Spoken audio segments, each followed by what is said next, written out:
Hello history buffs and drama lovers. Welcome back to Echoes of Star-Crossed Love, our channel.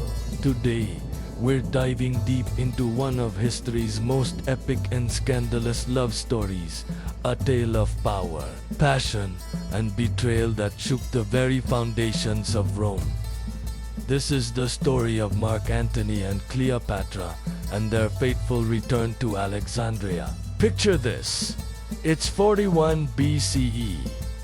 Mark Antony, one of the three most powerful men in Rome, is in the East. His mission to secure loyalty and funds for the Roman Republic.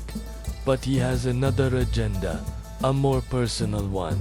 He summons Cleopatra, the captivating queen of Egypt, to Tarsus. Antony wants answers about her supposed support for his enemies. But when Cleopatra arrives, she doesn't come as a subordinate. She sails up the Kidnus River on a magnificent golden barge, dressed as Venus, the goddess of love, surrounded by attendants. Antony is utterly mesmerized. This isn't just a political meeting.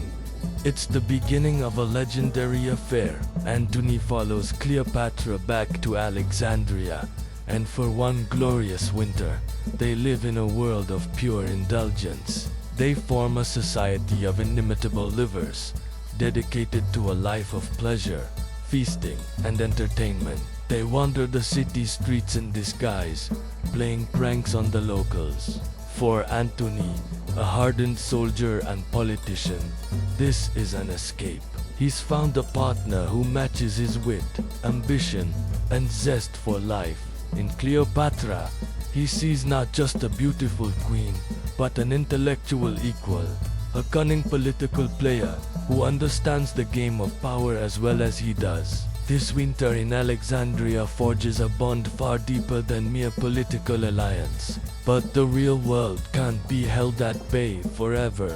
News from Rome forces Antonius' hand. His wife Fulvia has instigated a civil war against his fellow triumvir Octavian, partly in an attempt to pull Antony back to Italy. To make matters worse, the Parthian Empire is threatening Rome's eastern territories. Antony has no choice but to leave Cleopatra and return to his duties. The lovers part ways, and a shadow of uncertainty hangs over their future. To patch things up with Octavian, Antony agrees to a political marriage with Octavian's virtuous and respected sister Octavia. For a moment, it seems the affair with Cleopatra is just a memory, a wild winter fling. For nearly 4 years, Antony stays away from Egypt. He's a Roman general again, campaigning against the Parthians and fulfilling his obligations. He and Octavia have 2 daughters. It seems like a new chapter, but Antony can't forget Cleopatra. He needs her wealth, her resources, and her strategic mind to fund his ambitious military campaigns in the East. The allure of Alexandria and its queen is too strong to resist. In 37 BCE, Antony makes a decision that will seal his fate. He sends the pregnant Octavia back to Rome and travels east. He arranges a secret rendezvous with Cleopatra. When they finally reunite, it's a moment of pure, unadulterated passion. This isn't just a rekindling of an old flame. It's a full-blown inferno. Any pretense of his loyalty to Rome begins to crumble. He openly marries Cleopatra, according to Egyptian custom, a move that is a direct insult to Octavian and Roman tradition. Their love is no longer a secret. It's a public declaration. Their reunion is quickly followed by the birth of their twin children, Alexander Helios and Cleopatra Selene, followed later by another son, Ptolemy. These children are not just symbols of their love. They are pawns in a grand political chessboard. Antony now sees his future not in Rome, but in a new Hellenistic empire with Alexandria as its capital and his children with Cleopatra as its heirs. This is a radical departure from Roman ideals, and a direct challenge to the established order. He is no longer just a Roman general. He is an Eastern monarch. The breaking point comes in 34 BCE with a lavish public ceremony in Alexandria known as the Donations of Alexandria. After a successful military campaign, Antony and Cleopatra sit on golden thrones, dressed as the gods, Dionysus and Isis. Antony declares Cleopatra the Queen of Kings and proclaims their son Caesarion, Caesar's biological child, as the true heir of Julius Caesar. He then proceeds to divide the eastern territories of the Roman Republic among Cleopatra and their children. Alexander Helios is named king of Armenia and Parthia. Cleopatra Selene is given Crete and Cyrene, and little Ptolemy, Philadelphus gets Syria and Cilicia. This act is an audacious and shocking move.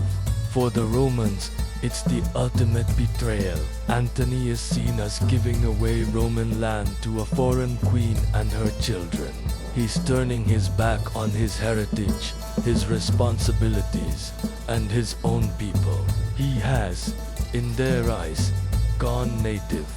He's no longer the Antony they knew. He's been bewitched by the Egyptian sorceress. The bond with Rome is irrevocably broken. Back in Rome, Octavian seizes this opportunity with masterful precision. He launches a ruthless propaganda campaign, painting Antony as a drunken, decadent traitor, completely enslaved by a manipulative foreign queen. He portrays Cleopatra as a threat to Roman values, a decadent monarch who seeks to rule them all. He cleverly obtains Antony's will and reads it aloud to the Senate. The will confirms Antony's desire to be buried in Alexandria with Cleopatra, a detail that horrifies the Roman public. It's the final nail in the coffin. Fueled by public outrage, Octavian persuades the Senate to declare war. But he's clever. He doesn't declare war on Antony, which would risk another Roman civil war. Instead, he declares war on Cleopatra. This masterstroke frames the conflict not as an internal Roman power struggle, but as a righteous war against a foreign enemy. Antony, by choosing to side with Cleopatra, automatically becomes an enemy of the state. The stage is set for a final, cataclysmic showdown. The love affair that began with a spectacular entrance on a golden barge is now hurtling towards a tragic conclusion that will decide the fate of an empire. And that, my friends, is where we leave the story for today, on the brink of a war that would change the course of history forever. The passion of Antony and Cleopatra led them to defy an empire, but that defiance came at a tremendous cost. What do you think? Was Antony a traitor, or was he a man who simply chose love over duty? Let me know in the comments below. Thank you so much for joining me on this journey back in time. If you enjoyed this video, please give it a thumbs up. And don't forget to subscribe and hit that notification bell so you don't miss our next episode, where we'll cover the epic Battle of Actium and the final heart-wrenching days of these two legendary lovers. Until next time, stay curious.